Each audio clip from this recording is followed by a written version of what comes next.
Our family's been ranching here since the late 1800s. My great-grandfather, Tim Carlin, he ran cattle here and he brought horses up and leased them to the park. He supplied beef for the crew that built the Hetch Hetchy Dam, which now supplies the water to San Francisco. I've come up here since I was a kid and we like ranching here. The rimfire started in the middle of August, burnt down in the Clavey River and the Tuolumne River canyons.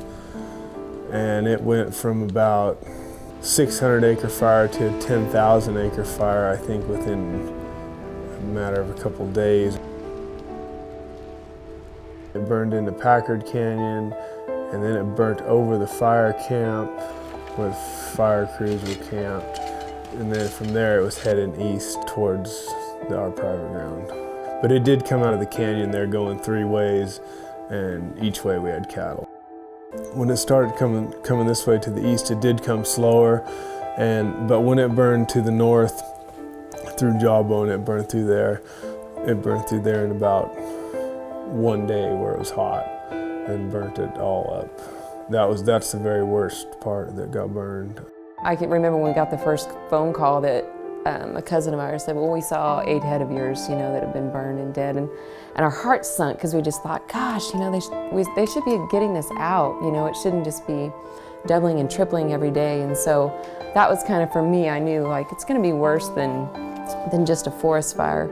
We waited to gather cattle out of there just because we didn't want to get stuck in there ourselves. In fact, what started us to go in there was they lit some backfires over there. And then we figured we probably had to get them out of there.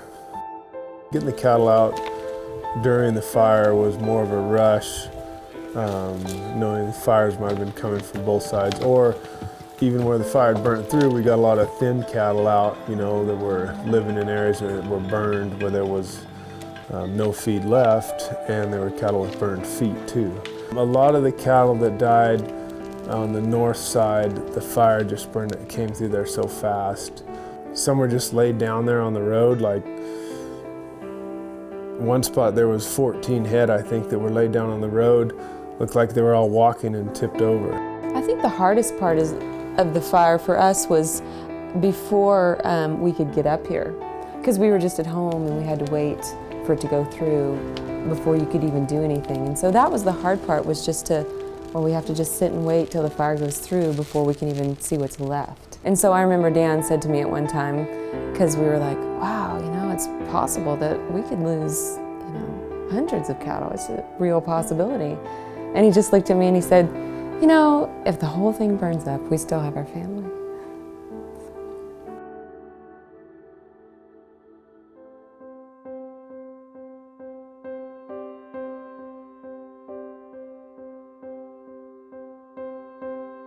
I think there was a grace on our lives too, where we didn't feel like, oh, this is the end. There wasn't that hopelessness that you probably could feel. We have faith in the Lord, and we knew He'd provide, and we knew the Forest Service or CAL FIRE, whoever, they're not our source, it's God. And so I think it was miraculous that we lost as few as we did. We lost about 22 cows and 27 or 8 yearlings, or 29 yearlings maybe. Not only do you have to replace that cow, but also the calf crop for next year you don't have. So it's almost like losing a pair, so to speak, because you don't have the calf for the next year. The Forest Service ground is a lease, so more of the financial loss was not being able to turn cattle back out on the forest. The following year, we did get to turn out about 15% of what we normally turn out, which is very small. Since the fire, the feed has grown back, and it'll even be better next year. The cattle are beneficial to the forest. They do keep the brush down, keep the grass grazed. Without that, it becomes a haired-over solid brush forest. But it did burn hot in certain areas because there was a lot of fuel. I mean, last year, I guess, was our second, drouthy year in a row, and There was a lot of dry brush, a lot of dry pine needles, a lot of dry feed too. And so it did burn hot in those areas. Fire is beneficial, to the ground and, to keep the brush from being overgrown, but when it's gone too far, the fire is destructive. I think they had a lot of pressure from outside environmental groups after the fire went through, because I don't know if they felt like the forest needed to be protected and heal. I heard that word a lot. We need to let the land heal, and they were afraid the cattle would do damage to the land. And so we heard that there were at least 10 groups that were putting a lot of pressure on the Forest Service to not allow any grazing, and they said to us they were taking a big risk by letting us back on. There's a lot of different people pushing for a lot of different agendas in the forest, and one of which is to get grazing out. And so for just a couple families to have to fight for a way of life,